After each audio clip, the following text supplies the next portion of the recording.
আমি আর আমার মা এখানে থাকি। আমি যদি আপনাদের সাথে থাকি আপনাদের ঝামেলা হবে না? মা, আন্টি আসসালামু আলাইকুম। ওয়ালাইকুম সালাম। মা দেখো কাকে নিয়ে এসছি। সুনিরা আমাদের সাথে কয়েকদিন থাকবেন। কয়েকটা দিন কেন, ওর যতদিন মন চায় ও ততদিনই থাকবে। তুমি আমার জন্য যা করছো তোমাকে এখন লজ্জা ফেলে দিচ্ছে। তোরা দুজন একটু গল্প কর। আপনারা কি বিবাহ করতে আসছেন? জি। কতদিনের সম্পর্ক? 5 কেউ বলছেন 5, কেউ বলছেন 3। 3 বছর ধরে আমাদের প্রেম, আর 2 বছর ধরে আসলে আমি ওর পিছনে ঘুরেছি। এই বিবাহটা যদি আমরা সরকারিভাবে রেজিস্ট্রি করতে যাই, এনআইডি অথবা পাসপোর্টের ফটোকপি আমাকে দিতে হবে। আচ্ছা শুরু করি, আমরা গাড়ি থেকে নিয়ে আসছে। আমার কাগজটা কোথায়? বের হবো তো। কই যাচ্ছ বসে? গত কয়দিন যাবো তোমার তো কোনো খোঁজ খবরই নাই, এবার উঠাও।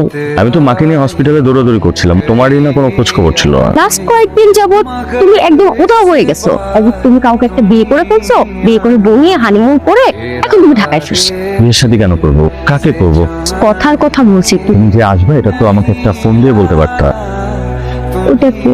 উনি হচ্ছে আমাদের বাসার নতুন কেয়ারটেকার। কোথাকার কেয়ারটেকার? আগে তো কখনো দেখি নাই। আসলেই তো 2 দিন হলো। পরিচয় তো করাই দিল না। কেয়ারটেকারের সাথে কি পরিচয় করে দিল? চোখের কোপ ফ্যাকাশে হয়ে গেল কেন? আমি জাস্ট একটু ঘামছি, বের হই। আপনি বোধহয় আমার উপর রাগ করে আছেন। তুই ফিস করে কি বলছিলেন ওনার সাথে? ইচ্ছাকৃত ভাবে বলি, আমার মুখ ফসকে বের হয়ে গেছে কেয়ারটেকার শব্দটা, কেয়ারটেকার? আপনি আমাকে কেয়ারটেকার বলেছেন? বের হয়ে গেছে। এটা প্রতিশোধ আমি নেবই।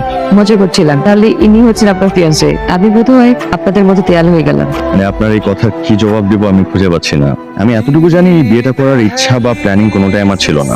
আপনি শুধু শুধু চিন্তা করছেন। আমার তো আর কয়েক মাসের ভেতরেই গ্রিন কার্ড হয়ে যাবে, তখন তো আমি আপনাকে ডিভোর্স দিয়ে দেবো। এখন আপনি আর আপনার ফিয়ান্সে বিয়ে করবেন, সুখে থাকবেন। একটা বিষয় কোনোভাবে আমার মাথায় কাজ করছে না, মানে আমি না হিসাবটা মিলাতে পারছি না। আমাকে বিয়ে করে কেন আমেরিকা যেতে চাচ্ছেন? আমেরিকাতে যাওয়াটা কি আপনার জন্য খুব বেশি দরকার? বুঝতে পেরেছি আপনি বলতে চাচ্ছেন না। আমার বাবা আমেরিকা থাকেন। আপনার বাবা যদি আমেরিকা থাকে তাহলে আপনি আমাকে বিয়ে করে কেন আমেরিকা যেতে চাইলেন? কারণ আমার বাবা কোনোদিনও আমাকে আর আমার মাকে মেনে নেন। আপনি ঠিক বুঝলাম না। আমার বাবা অসম্ভব মেধাবী একজন ছাত্র ছিলেন। ইঞ্জিনিয়ারিং পড়া শেষ করে আমার মাকে বিয়ে করেন। বিয়ের পরে আমার নানা তার সমস্ত সম্পত্তি বিক্রি করে আমার বাবাকে আমেরিকা পাঠান হায়ার এডুকেশনের জন্য। আমার বাবা ওখানে গিয়ে আর কোনোদিন ফিরে আসেন।